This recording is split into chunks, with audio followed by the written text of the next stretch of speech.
ছায়াপল্লী গ্রামটি সারাদিন বেশ প্রাণোজ্জ্বল থাকলেও সন্ধ্যা গড়াতেই গ্রামটি নিঝুম হয়ে যায়। সন্ধ্যা নামার সাথে সাথে সব ঘরের দরজা বন্ধ হয়ে যায়, কেউ বাইরে থাকে না।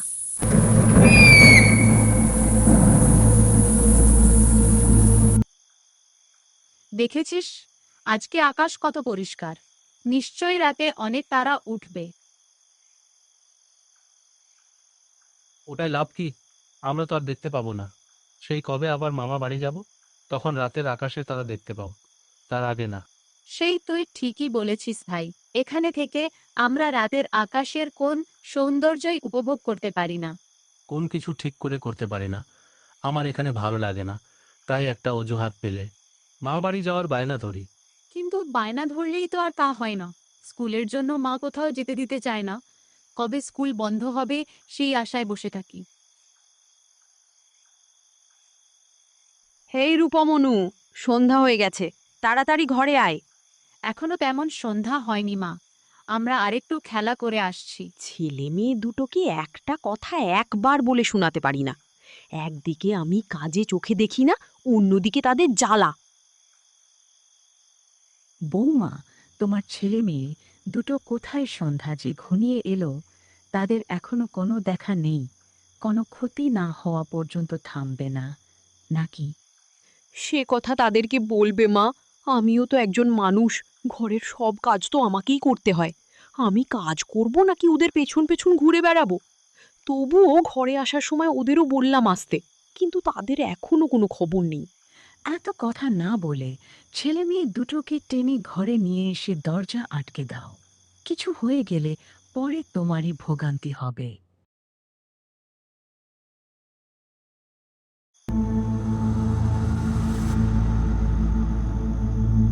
আমি কিন্তু এবার লাঠি নিয়ে আসবো, আর লাঠির বাড়ি একটাও নিচে পড়বে না।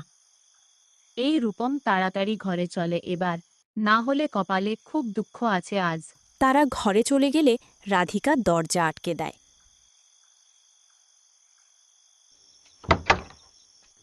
কারো বাড়ির ছেলে মেয়েদের সন্ধ্যাবেলা ঘরে ফেরার জন্য এতবার বলতে হয় না। তোদের রোজ রোজ এত কথা কেন বলতে হয়? আমাদের খেলতে ইচ্ছে করে তাই। আর একটা কথা যদি বলেছিস, মেরে ঠ্যাং ভেঙে দেব। কথা গায়ে না লাগিয়ে মুখে মুখে তর্ক করা। এবার তোর বাবা শহর থেকে বাড়ি ফিরুক, তারপর দুটোর মজা দেখাবো আমি। খোকার তো আজ আসার কথা ছিল, তা কই এলো না যে? আসার তো কথা ছিল, হয়তো কোনো কাজে আটকে গেছে, তাই আর আসতে পারিনি।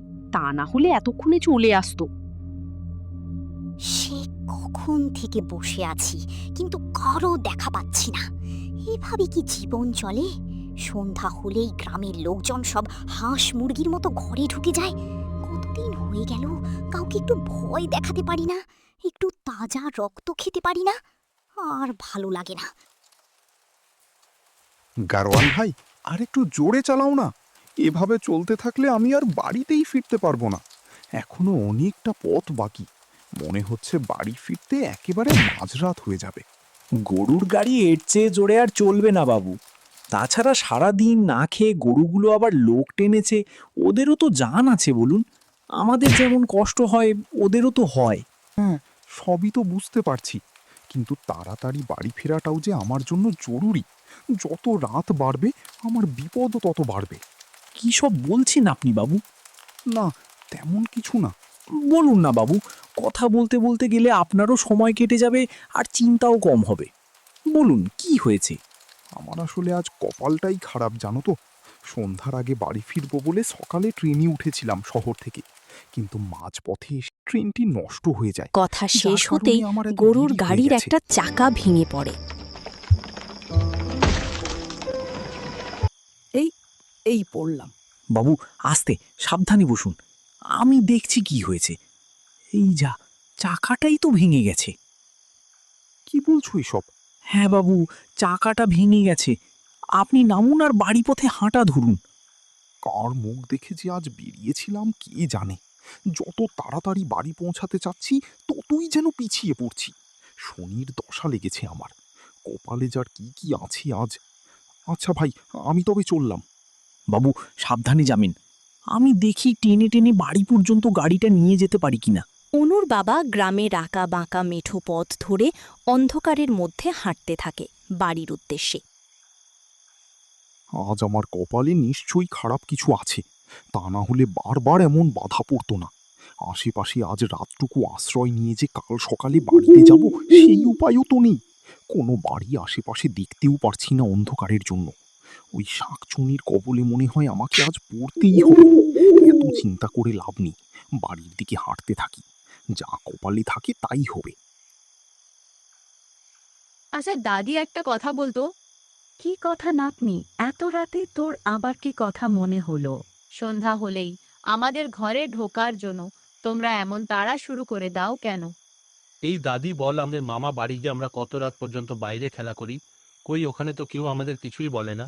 ওখানকার সবাই কত রাত পর্যন্ত বাইরে থাকে। তোদের যখন এতই ইচ্ছা শোনার, তবে আজ বলছি, আমাদের বাড়ি থেকে আম বাগানে যে আম গাছগুলো দেখা যায়, ওই আম গাছগুলোতে এক শাকচুন্নি বাস করে। সে সুযোগ পেলেই সন্ধ্যার পর ছেলে মেয়েদের ধরে নিয়ে যায়। অনেক সময় তো বড় মানুষকেও ভয় দেখায়। তাই তো ওই আম পুকুরের চারপাশে অনেক আম পড়ে থাকতেও কেউ ধারের কাছে যায় না। কিন্তু আমরা তো কোনদিনও শাকচন্নিকে দেখলাম না। তুমি আমাদের শুধু শুধু মিথ্যে বলছো ভয় দেখানোর জন্য। ভয় দেখাচ্ছি না, তোদের ভয় পেতেও হবে না। শুধু সন্ধ্যার পর ঘরের বাইরে থাকিস না, তাই হবে। এখন অনেক রাত হয়েছে, দুজন ঘুমা। মনে হচ্ছে আম বাগানের কাছাকাছি চলে এসেছি। ভয়ে আমার কলিজাটা বেরিয়ে আসতে চাইছে। কখন যেন হঠাৎ করে শাকচুন্নি সামনে চলে আসে। কি যে হবে আমার কি জানি। অন্য কোনো পথ তো নেই বাড়ি ফেরার। এমন যেন মানুষ মানুষ গন্ধ লাগছে। মনে হচ্ছে আশেপাশেই কোনো মানুষ আছে।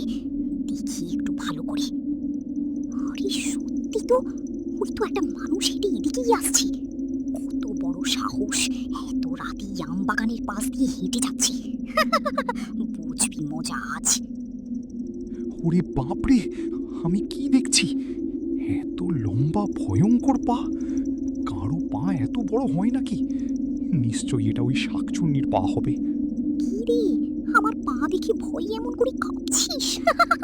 আমাকে দেখলে তাহলে কি করবি তুই? আমাকে ক্ষমা করো, ছেড়ে দাও আমাকে। আর কোনোদিন রাতে এই পথে আমি আসবো না। ছেড়ে দেব? তোকে ছেড়ে দিয়ে আমার কি লাভ? শুধু আমার একটা শিকার হাতছাড়া হয়ে যাবে। তোকে ছাড়া যাবে না। দাঁড়া, তোকে মারার আগে আমার মুখটা একবার তোকে দেখিয়ে নি। ওরে বাবারে, আমি কি দেখলাম? দেখার সাথে সাথেই অজ্ঞান হয়ে গেল।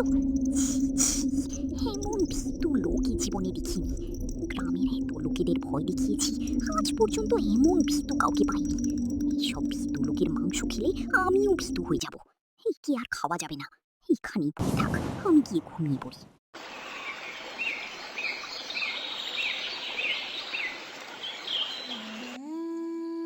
এ কি? এটা তো মনে হচ্ছে অনুর বাবা, কিন্তু উনি রাস্তায় এইভাবে শুয়ে আছেন কেন? তাও আবার এই আমবাগানের রাস্তায়। ও ভাই, উঠুন! কি হয়েছে আপনার? কই কই কিচ্ছু না। তাহলে এখানে এইভাবে শুয়ে আছেন কেন? আপনার কি জানের ভয় নেই? আপনি জানেন না এটা কত খারাপ জায়গা? এখন আমি যদি বলি শাকচুনির ভয়ে আমি অজ্ঞান হয়ে গিয়েছিলাম রাতে, তাহলে আমার মান সম্মান কিছুই থাকবে না। আমাকে বুদ্ধি করে অন্য কিছু বলতে হবে। আসলে সবাই শুধু শাকচুনির গল্প শোনায়, আমি আবার ওসব বিশ্বাস করি না, বুঝলে? তাই গতকাল রাতে আমি এখানে থেকে দেখেছি সত্যি কোনো শাকচুন্নি আসে কিনা, কিন্তু কোনো শাকচুন্নি তো এলো না। ভোরে শেষের দিকে একটু ঘুমিয়েছি। তার মানে যা গল্প শুনি তা সবই মিথ্যা। আপনি সারা রাত এখানে একা একা কাটালেন, কিন্তু কোনো শাকচুনি এলো না? না, এলো না। মিথ্যা হতে পারে, আবার নাও হতে পারে। না হতে পারি কেন? এই তো আপনি বললেন সারা রাত আপনি এখানে শুয়েছিলেন, কিন্তু কোনো শাকচুনি তো আসেনি। হ্যাঁ, তা আসেনি। হতে পারে আজ রাতে শাকচুনি কোথাও বেড়াতে গিয়েছিল বা কোথাও দাওয়াত খেতে গিয়েছিল। তা হতে পারে। আচ্ছা, এইবার তাহলে আমি আসি। তুমি আবার এইসব কথা কাউকে বলতে যেও না। ঠিক আছে। মানুষেরা কত বড় শয়তান দেখেছো, আমার ভয় অজ্ঞান হয়ে পড়ে গেল। আর সকাল হতে বলছি শাঁকচুন্নি নাকি আসেনি। আর একবার পাই তোকে, বই দেখিয়ে মেরে ফেলবো একদম।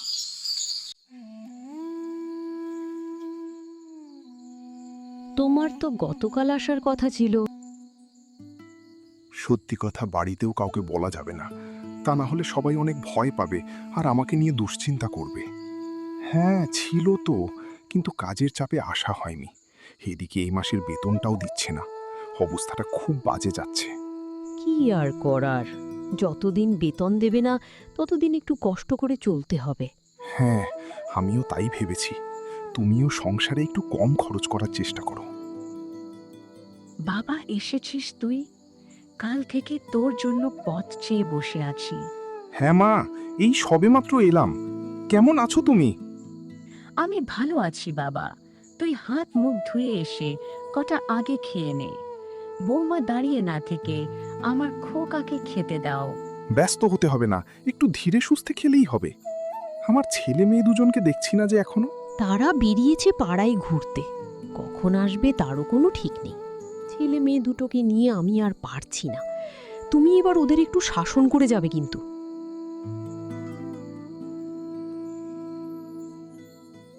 অনু আকি আপু ওদের বাড়ি থেকে আমার আচারের গন্ধ আসে। হ্যাঁ, আমিও পাচ্ছি কিছুক্ষণ হলো, কিন্তু মনে করতে পারছিলাম না এটা কিসের গন্ধ। আমার তো এখনই খেতে মন চাচ্ছে। আমারও। চল মাকে গিয়ে বলি বাবা এলিয়ে যেন বাজার থেকে আম আনতে বলে। ঠিক আছে চলো।